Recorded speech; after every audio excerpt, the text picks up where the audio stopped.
매일매일 쏟아져 나오는 뉴스, 바쁘게 살다 보면 놓치는 경우가 많죠? 한 주간 이슈를 깔끔하게 정리해드리는 주간 뉴스 한판. 지금 바로 시작합니다.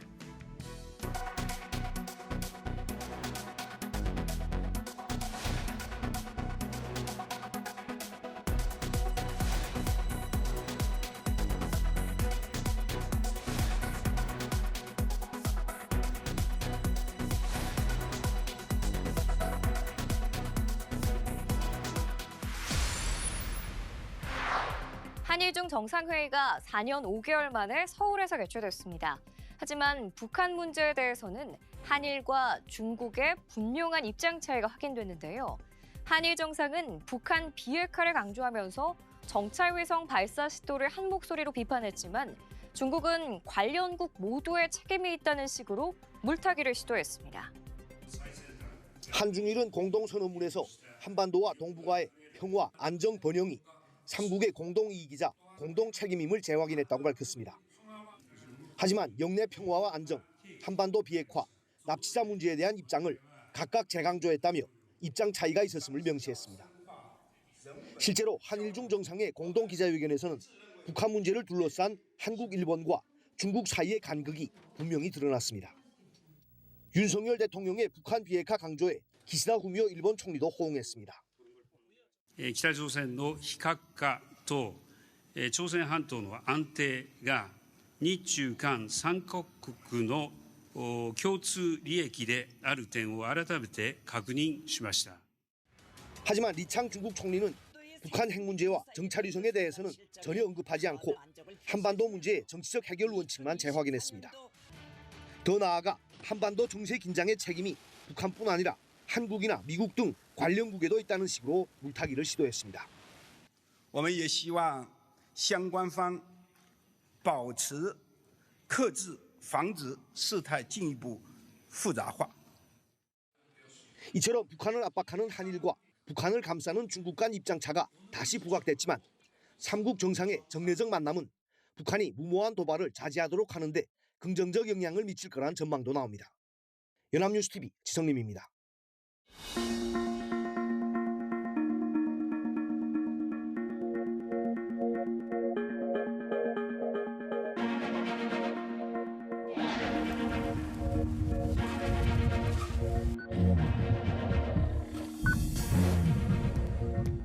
회담 공조를 안 했으면 그럼 차량 결함에 의한 그간증이다.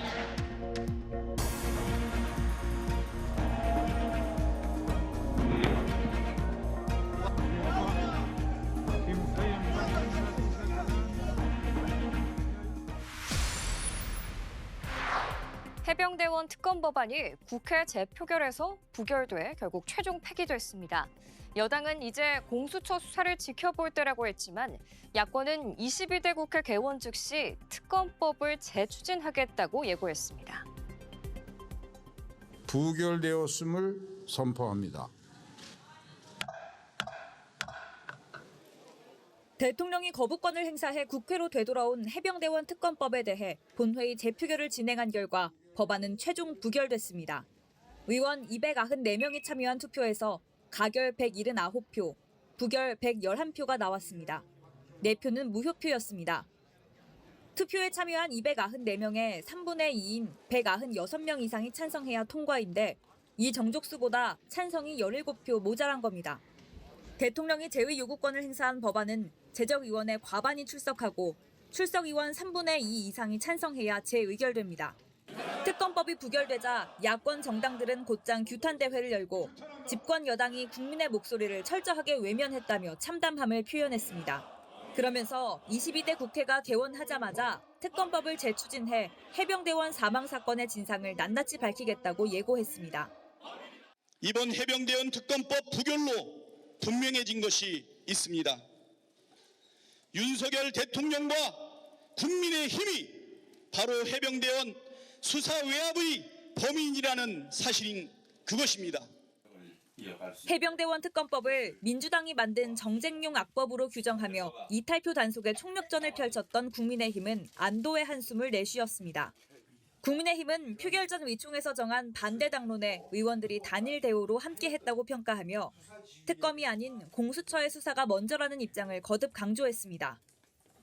사건을 공수처와 경찰 등 수사기관에서 신속하고 엄정하게 수사 결과를 내주시기를 기대합니다. 야당이 22대 국회에서 재추진을 공언하는 상황이라 30일 개원하는 새 국회에서도 해병특검법을 둘러싼 여야 공방은 이어질 전망입니다. 연합뉴스TV 이다현입니다. 21대 마지막 본회의에서 전세사기 특별법과 민주유공자법 등 5건의 쟁점 법안이 가결됐습니다. 모두 여야 합의가 안 돼 거대 야권 단독으로 처리가 된 법안들인데요. 즉각 국토부는 전세사기 특별법에 대해, 국가보훈부는 민주유공자법에 대해 윤석열 대통령에게 거부권 행사를 건의하겠다고 밝혔고, 여당인 국민의힘 역시 5개 법안에 대해 거부권 행사를 건의하겠다고 했습니다. 윤 대통령은 지난달 29일 오후 한덕수 국무총리 주재로 열린 임시 국무회의에서 의결한 전세사기 특별법을 비롯해 민주유공자 예우관련법 제정안, 지속가능한 한우산업지원법 제정안, 농업회의소법 제정안 등 4개 법안에 대한 제2요구안을 제거했다고 대통령실이 전했는데요. 이들 법안은 결국 21대 국회에서 다시 논의되지 못하고 자동 폐기 수순을 밟게 됐습니다.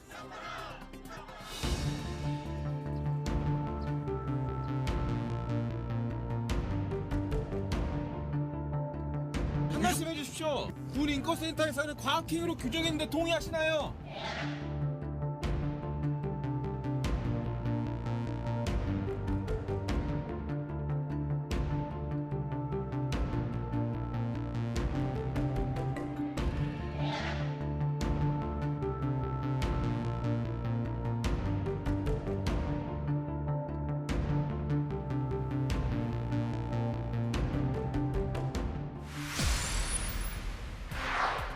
북한이 살포한 대남 전단 풍선이 전국 곳곳에서 발견됐습니다.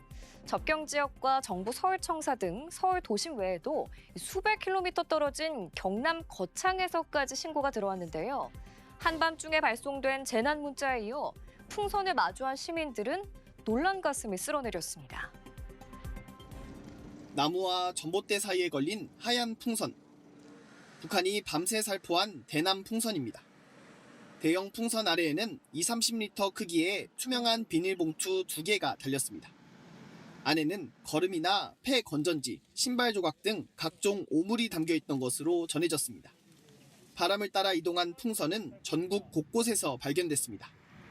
북한과 가까운 인천, 강화와 경기, 파주, 철원은 물론 경기권과 강원 지역을 넘어 경북, 충청, 전북, 심지어 접경 지역과 수백 킬로미터 떨어진 경남 거창 지역에서도 신고가 접수됐습니다. 정부 서울청사 옥상을 포함한 종로 3곳 등 서울 도심에서도 오물 풍선이 발견됐습니다.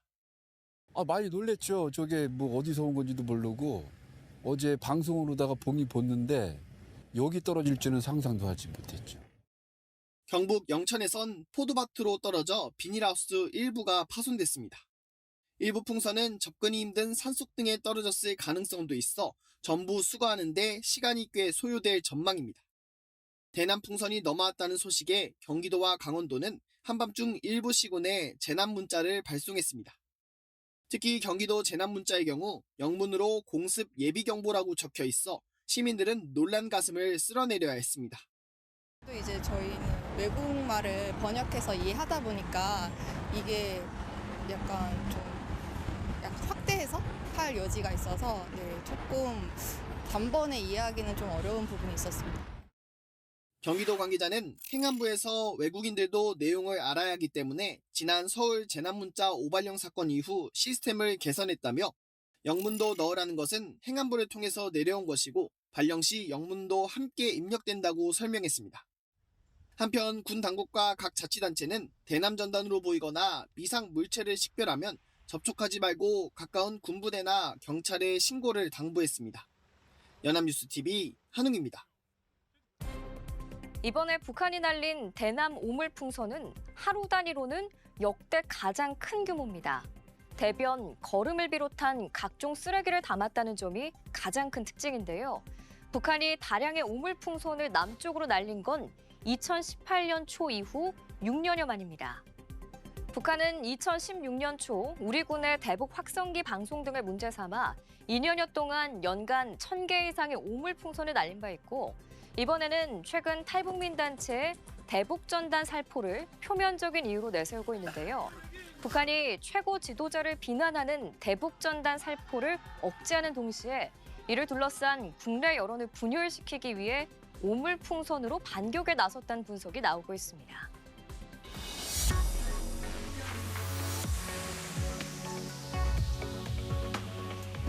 환자를 보시고 이렇게 부재가 하고 여행은 아니지 생각을 해봐야 될 것 같아요.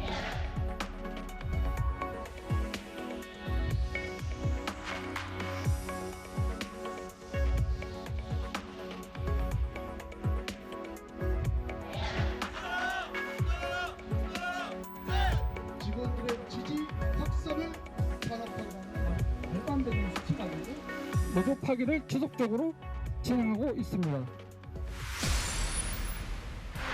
세기의 이혼으로 불린 최태원 SK그룹 회장과 노소영 아트센터 나비관장의 이혼 소송 항소심에서 역대 최대 재산 분할 판단이 나왔습니다. 법원은 최 회장이 노 관장에게 1조 3천억 원이 넘는 금액을 지급하라고 판단했는데요. 최 회장 측은 상고 의사를 밝혔습니다. 최태원 회장과 노소영 관장의 이혼 소송 항소심 재판부는 1심에 비해 재산 분할 액수를 대폭 늘린 판결을 내놨습니다. 최 회장이 노 관장에게 재산 분할로 1조 3,808억 원을 현금으로 지급하고 위자료로 20억 원을 주라고 판단했는데 재산 분할로는 역대 최대 규모입니다. 노 관장이 요구한 최 회장의 SK 주식도 분할 대상에 포함된다고 봤습니다. 앞서 1심은 노 관장이 자산 형성에 기여한 부분이 없다는 이유로 주식을 제외한 665억 원만 재산 분할 금액으로 인정했는데 항소심 재판부가 경영 기여분을 인정하며 뒤집은 겁니다. 2심 재판부는 노태우 전 대통령이 최종현 전 회장의 보호막이나 방패막이 역할을 하며 결과적으로 성공적 경영 활동에 무형적 도움을 줬다고 판단한다고 강조했습니다. 또한 최 회장이 동거인 김희영 씨와 생활하며 219억 원 이상을 지출했으며 혼인 파탄의 정신적 고통을 산정한 1심의 위자료 액수가 적다고 밝혔습니다.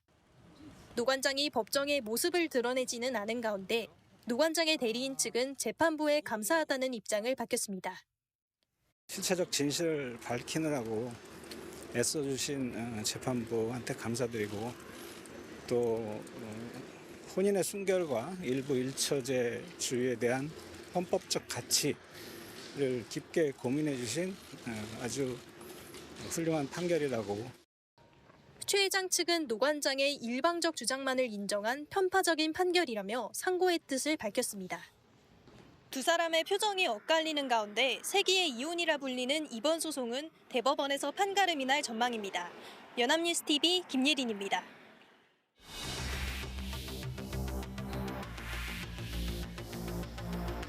앞으로 자영업자들은 도저히 일어날 수가 없는 최대의 불황을 맞게 되고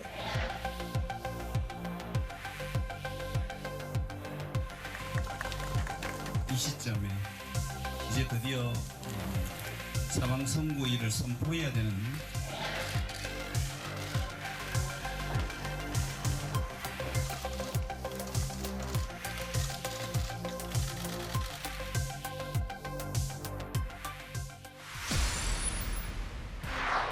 유사시에 미국의 핵무기를 한반도에 재배치하는 방안을 놓고 각종 추측이 쏟아지자 미국 정부가 선긋기에 나섰습니다. 미국은 러시아를 겨냥해 불안감을 끌어올리지 말라고 경고했습니다. 세르게이 라브로프 러시아 외무장관은 러시아 국영 언론과의 인터뷰에서 한반도를 포함한 아시아 태평양 지역에 핵무기를 배치할 수도 있다고 밝혔습니다. 미국이 이 지역에 미사일을 배치한다면 러시아도 핵 억지력 측면에서 추가 조치에 나설 수 있다는 겁니다. 미국 정부는 곧바로 반박했습니다. 핵무기를 재배치할 계획이 없고 지역의 불안감을 끌어올리는 건 미국이 아닌 러시아라는 사실을 잊지 말라고 경고했습니다. That the U.S. does not assess returning nuclear weapons to the Indo-Pacific as necessary at this time, and the U.S. has no plans to forward deploy nuclear weapons to the Korean Peninsula. 한반도에 미국 핵무기를 배치할 필요가 있다는 주장은 하루 전 미국 의회 일각에서 제기돼 눈길을 끌었습니다. 공화당의 대표적 매파 로저 위커 상원 의원이 한국과 핵무기를 공유하는 방안을 제안했는데 러시아가 핵에는 핵으로 맞서겠다는 입장을 펴며 응수하자 미국 정부가 선을 그은 겁니다. 하지만 공화당 일각에선 여전히 전술핵 재배치 카드를 만지작거리며 확장 억제 수단으로 고려해야 한다는 목소리도 나옵니다. 북한의 핵 역량이 갈수록 커지는 데다 도발의 빈도와 수위가 상승하면서 지금 수준의 확장 억제엔 한계가 있다는 인식이 깔린 것으로 풀이됩니다. 미국 정부는 북한의 연이은 정찰 위성과 탄도미사일 발사를 두고 강력히 규탄한다고 밝혔습니다. 그러면서도 북한의 도발을 멈추기 위해 중국의 역할을 주문했습니다. 워싱턴에서 연합뉴스TV 정호윤입니다.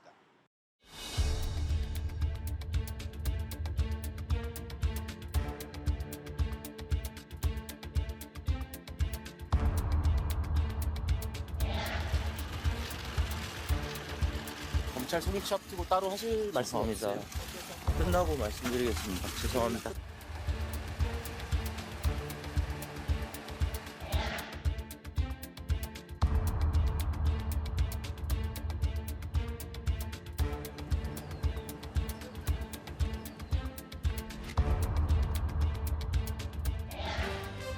네, 오늘 준비한 내용은 여기까지인데요. 저희는 다음 주 토요일에 깔끔한 정리와 함께 다시 찾아뵙겠습니다. 지금까지 주간 뉴스 한판이었습니다.